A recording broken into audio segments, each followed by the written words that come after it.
안녕하세요. 뉴스와 이야기 송영입니다. 뉴스와 이야기는 대전과 세종의 교육계 인사를 모시고 우리 아이들의 오늘과 미래에 관한 이야기 나누어 보겠습니다. 함께 이야기 나눌 건양대학교 박남규 교수님 나오셨습니다. 안녕하십니까. 충북대 민은경 겸임 교수님 나오셨습니다. 안녕하십니까. 청소년 보람고 3학년 최지원, 문예영 두 분 함께했습니다. 안녕하십니까. 한밭 FM과 세종 FM이 협력하여 제작하고 편성합니다. 대전 93.7MHz, 세종 98.9MHz로 청취 가능합니다. 유튜브 채널 한밭 FM과 세종 FM에서 다시 보기 가능합니다. 오늘 초대 손님은 세종 마을교육연구소 유우석 소장님 함께하셨습니다. 네, 안녕하세요. 세종마을교육연구소 유우석입니다. 간단한 본인 소개 부탁드립니다. 네, 저는 2011년도에 세종으로 와서 새 아이를 키우기도 하고 세종교육 현장에서 교사, 교장 그리고 교육청의 행정가로서 활동을 했고 지금은 세종마을교육연구소라고 학교와 마을을 잇는 교육을 좀 꿈꾸고 있는 그런 현장 실천가 정도로 좀 소개해드리고 싶습니다. 반갑습니다. 네, 반갑습니다. 오늘의 이야기는 초대 손님에게 패널이 질문하고 초대 손님의 이야기를 듣는 방식으로 진행하겠습니다. 먼저 박남규 교수님 질문하겠습니다. 소장님 안녕하세요. 안녕하세요. 네, 소장님께서 생각하시는 교육의 본질은 무엇이라고 생각하시는지, 그리고 그 본질이 교육 현장에서 제대로 구현되고 있는지, 그렇지 않은지 그 이유는 무엇인지에 대해서 말씀해 주시면 감사하겠습니다. 아, 네.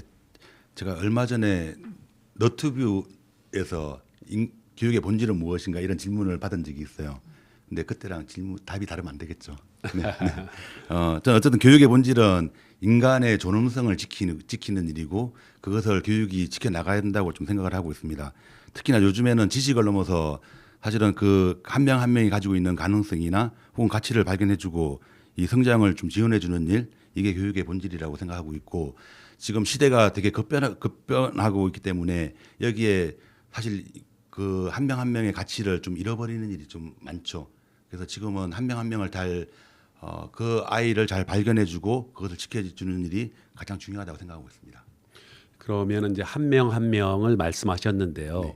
예를 들어서 뭐 어떤 그런 프로그램이라든가 정책 이런 것을 통해서 각각 학생들에게 관심을 가질 수 있다고 생각하시는지요? 전 이제 제가 요즘에 좀 자주 사용하는 말 중에 따뜻한 어른을 만날 권리 이런 얘기를 해요. 제가 아이들을 20여 년간 학교 생활하면서 그 한 명을 볼 때 제가 보는 모습이 가장 정확하게 이 아이를 보고 있는가라고 생각했을 때 한편으로는 제가 바로 보고 있다고 생각했지만 알고 보면 저도 잘못 생각할 수도 있고 네, 그럴 수도 그때는 있죠. 맞았지만 지금도 다를 수는 있고 그래서 저는 가장 믿는 건 사실은 좀 함께 만드는 전 집단지성을 좀 믿는 편이에요. 이렇게 그러니까 이 아이와 관련된 많은 어른들이 이 아이를 봐주고 그리고 진단해주고 그 안에서 대안을 찾는 거. 예를 들어서 학교에서는 뭐 다중지원팀이라든지 혹은 위기관리 학생이라든지 이런 거 할 때 이 아이와 관련된 아이들을 만나서 협의하고 좀 대안을 찾아 나가고 그런 방법을 좀 했던 경험들이 있습니다. 네, 알겠습니다. 함께 만드는 그리고 협의 이런 것들이 특히 인상적입니다. 네, 네, 감사합니다. 네, 다음은 민은경 겸임 교수님 질문 있겠습니다. 네, 소장님. 세종시는 그 교육감 3선이라는 네. 특이한 포지션에 있었는데요. 그 3선 동안 혁신교육이라던가 학생 중심 교육, 자치 교육을 핵심 가치로 꾸준히 추진해 왔다고 생각하는데요. 그 관점에서 봤을 때 세종교육 정책의 장점이 무엇이며 또 확대되어야 될 발전 방향이라던가 이런 것들이 있다면 한번 이야기 나눠주시죠. 세종시 교육청은 세종시가 출범하면서 만들어졌으니까 12년 7월에 만들어졌잖아요.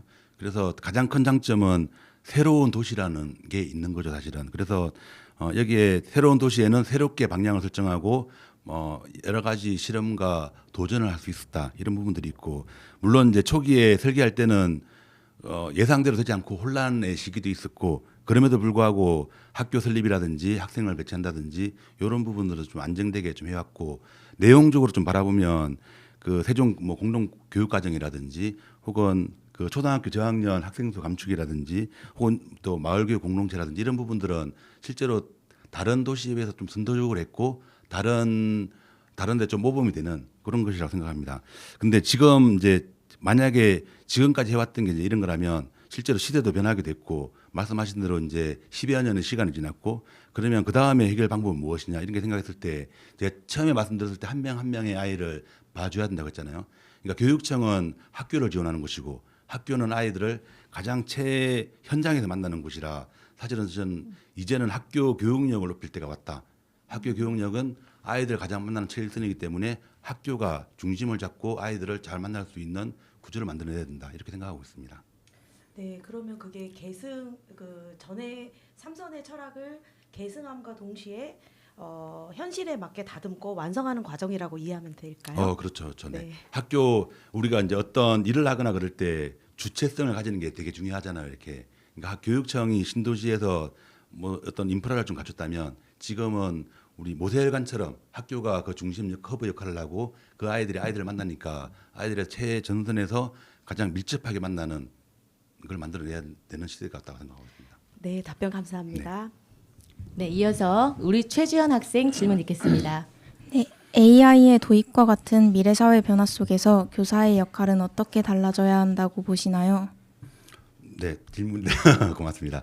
그 교사의 역할, 학교의 역할과 교사의 역할은 실제로 오랜 시간 동안 변해왔던 것 같아요. 예전에는 사실은 지식을 가르치고 그걸로 평가를 받고 그런 시대가 왔다면 지금 이 시대에는 교사의 역할은 지금 아마 선생님들도 되게 많은 고민하고 있을 텐데 저는 지금은 약간 선생님들도 교사의 역할도 플랫폼의 역할이 아닌가 이런 생각들을 해요. 물론 교육청은 큰 플랫폼의 역할을 하고 또 아이들을 만나는 담임 선생님들이나 선생님은 그 플랫폼의 역할을 하고 내가 알고 있는 지식을 가르치는 걸 넘어서 내가 알고 있는 경험함으로써 느꼈던 것들을 연결시켜주고 하는 역할이 가장 중요한 시대라고 생각을 하고 있습니다. 그리고 그 중에서 그걸 중심을 잡기 위해서는 아이들과 관계가 되게 중요하죠. 신뢰를 구축하고 너의 소중함을 알려주는 그런 역할을 해주는 어른으로서의 역할이 필요하지 않을까 하는 생각을 하고 있습니다.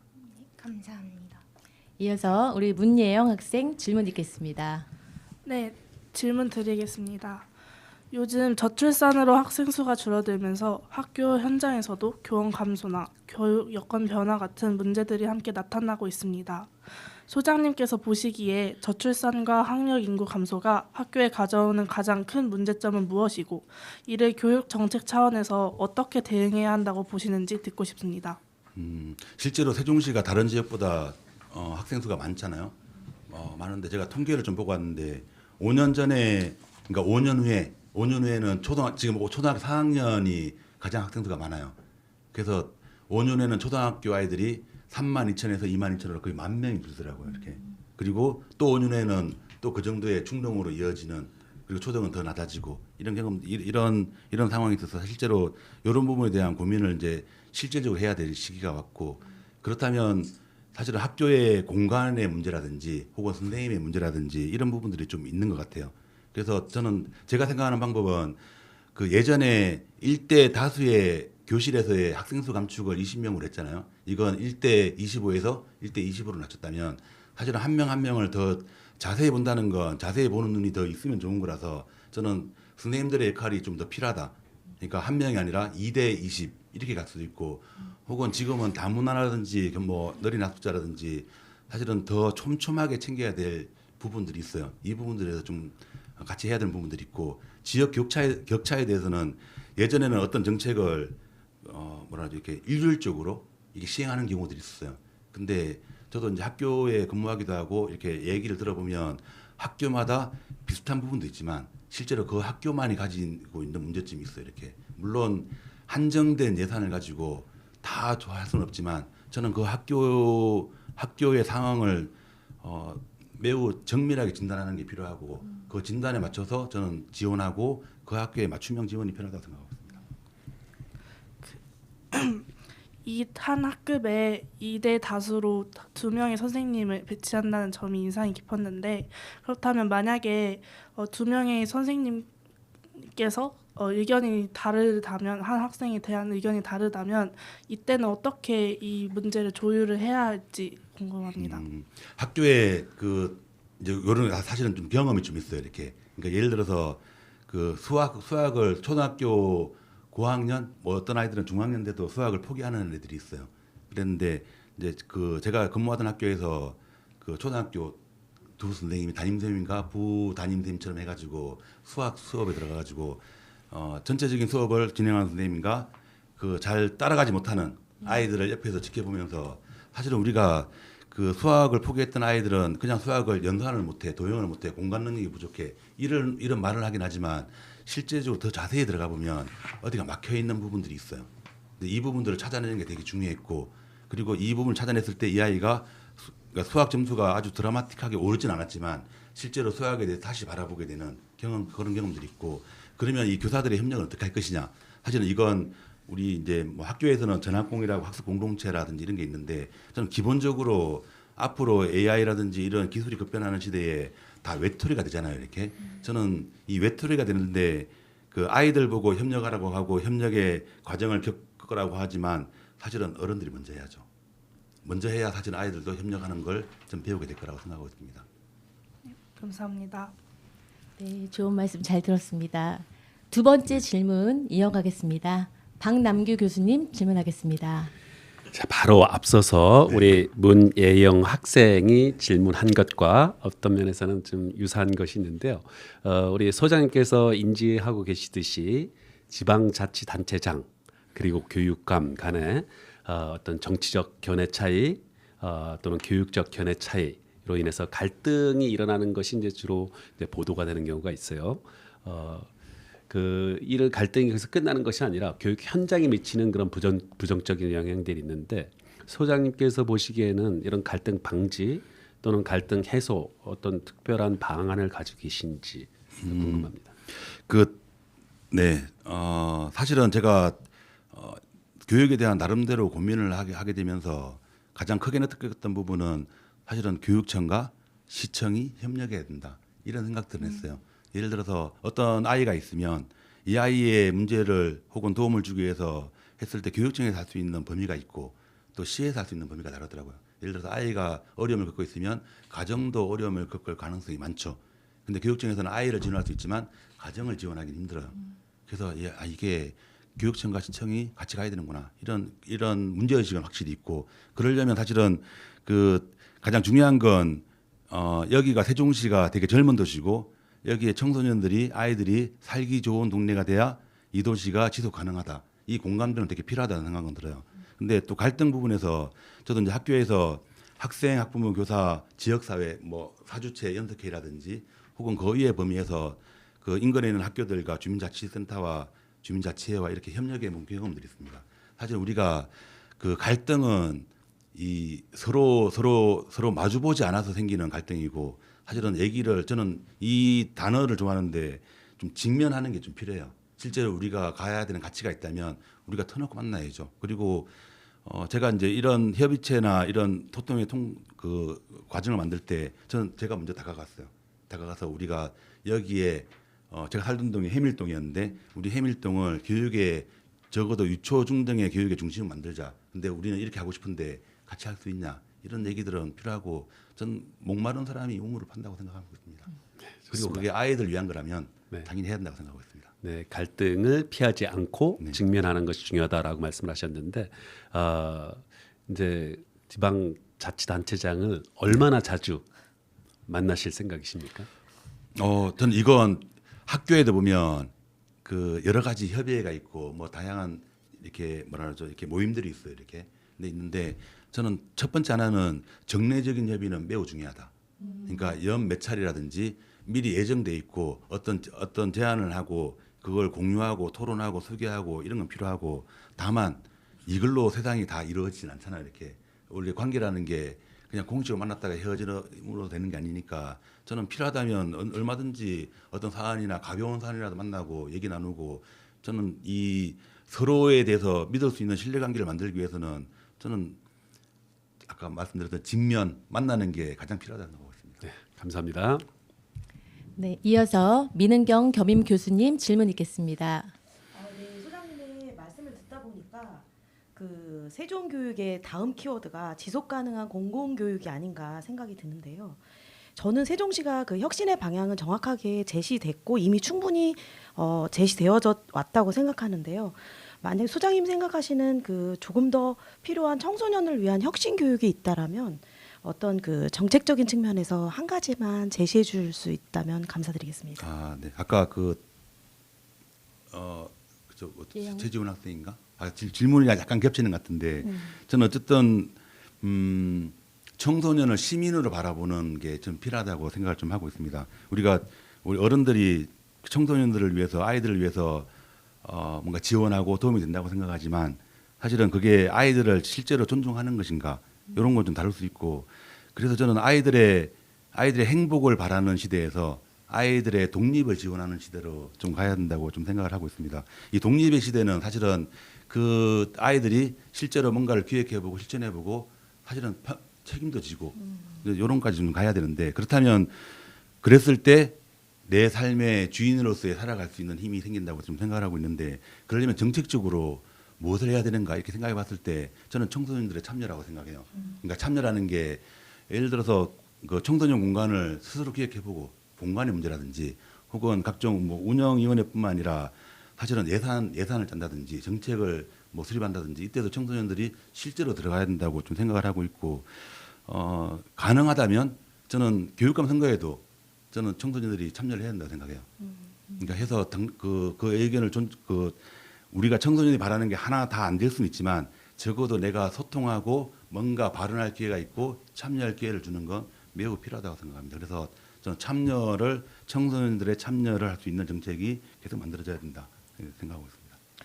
아, 그러니까 결국에는 혁신교육의 성공은 더 열심히 하자가 아니라 제대로 할 수 있는 환경을 만드는 데 더 주력해야 네, 된다는 네, 말씀이신 거죠? 네, 답변 감사합니다. 다음으로 최지연 학생 질문이 있겠습니다. 네. 지역 간 학교 간 교육 격차가 많이 발생하고 있는데 이러한 문제를 줄일 수 있는 방안은 무엇이라고 생각하시는지 궁금합니다. 아까 좀 답변은 좀 비슷하긴 한데 제가 상담을 하다 보면 이제 교장으로 있을 때 상담을 되게 많이 했었거든요. 상담하다 보면 대부분 이제 두 친구 혹은 다른 뭐 세 친구 네 친구 이렇게 갈등이 있는데 이 상담할 때 할 때 이 사례가 저번에 했던 거랑 되게 유사한 경우가 있는데 조금 더 상담을 해보면 결국엔 또 달라요. 이게 무슨 말씀이냐면 우리가 손가락이 5개 있으면 다 똑같은 손가락처럼 보이지만 실제로 그 사안 한 명은 다 다르고 사실은 그 사람도 마찬가지 다 다른데 우리가 다름을 그냥 그 사안은 이 사안과 비슷해 이렇게 말해버리기 좀 식상이라는 거죠. 저는 이걸 학교를 좀 보면 학교도 마찬가지고 지역도 마찬가지라는 생각이 들어요. 우리가 그 학교에 예를 들어서 뭐 면적에 있는 A 초등학교를 갔으면 이 학교는 그냥 면적에 있는 학교 정도가 아니라 좀 더 자세하게 들여다보는 게 좀 필요하다. 그리고 좀 더 자세히 들어본다는 건 그 학교의 뭐 현황도 그렇지만 거기에 살고 있는 거기에 생활하고 있는 아이들과 뭐 부모님과 지역사회와 그의 구성원 교직원과 저는 되게 심층적으로 좀 얘기를 나눠보고 소통하면서 거기에 맞는 지원을 해줄 때 우리가 그냥 수혜자로서가 아니라 실제로 그 맞춤형이라는 게 의견을 받아들이는 게 중요하잖아요. 받아들였을 때 또 거기 구성원들도 나름대로 또 열심히 할 수 있는 동력이 되는 거고 저는 그게 가장 필요하다고 생각을 하고 있습니다. 네, 감사합니다. 이어서 문예영 학생 질문 있겠습니다. 네, 저도 고3이기도 하고 입시를 하다 보면 또 학교에 다니다 보면 어른들이 말하는 중요한 시기라는 말이 가끔은 부담으로 느껴질 때가 있습니다. 또 지금의 선택 하나가 인생의 모든 걸 결정하는 것처럼 느껴질 때도 있습니다. 소장님께서는 교육을 오래 바라보신 입장에서 학생들에게 하고 싶은 말씀이 있으신지 한번 들어보고 싶습니다. 저도 학교에 있으면서 아이들 같은 경우에 이제 뭐 큰 아이들은 거의 30몇 살 이렇게 된 이제 제자들이 있는 거죠 이렇게. 그래서 찾아오는 제자들이 가끔씩 있어요 이렇게. 그러면 제가 지금 다 기억나는 것 중에 하나가 뭐라 그러죠 이렇게 미래의 편지를 뜯어보는 거. 타임머신을 타임캡슐을 만들어 가지고 제가 어떤 경험이냐면 아이들에게 요건 20년 후에 공개할 것이다. 그리고 나는 너를 보면서 너가 어떻게 살지를 그냥 한번 예상해 보고 싶다. 그리고 20년 후에 만났으면 좋겠다. 이런 생각들을 해보고 실제로 써놓은 것들도 있고, 근데 이제 이걸 써놓고 나서 또 이제 성장한 제자들을 보면서 제가 생각했던 거랑 다른 삶을 사는 친구들이 훨씬 더 많더라고 이렇게. 물론 긍정적으로 혹은 뭐 부정적으로 다 있는데 그래서 지금 선택이 매우 중요하지만 실제로 여기에서 가장 놓치지 말아야 되는 건 어쨌든 나를 찾는 것 같아요. 내가 어떤 사람인지 나와 내 주변에 있는 사람들과 계속 대화 나누면서 나를 찾아가는 과정이 나중에 이 사람이 이 어떤 역할을 하든 어떤 일을 하든 이거보다도 야, 저 사람은 그 사람의 정체성을 가지고 있는 사람 이게 중요하니까 저는 독립된 주체로서의 삶을 가지고 있었으면 좋겠습니다. 네, 저한테도 많이 도움이 되는 말씀이었습니다. 감사합니다. 네, 오늘 네 분 패널들의 질문과 유우석 소장님의 대답을 잘 들어보았습니다. 끝으로 개인적인 사연이 있거나 좋아하는 곡으로 신청곡 부탁드립니다. 네, 제가 사실은 두 개의 곡을 좀 고민했는데 하나는 그 산정간대학교의 그 꿈꾸지 않으면으로 하려고 하다가 그 제가 신청한 곡은 아이유의 이름에게라는 곡입니다. 그 곡은 제가 그 520번째 금요일이라고 세월호 다룬 책이 있어요.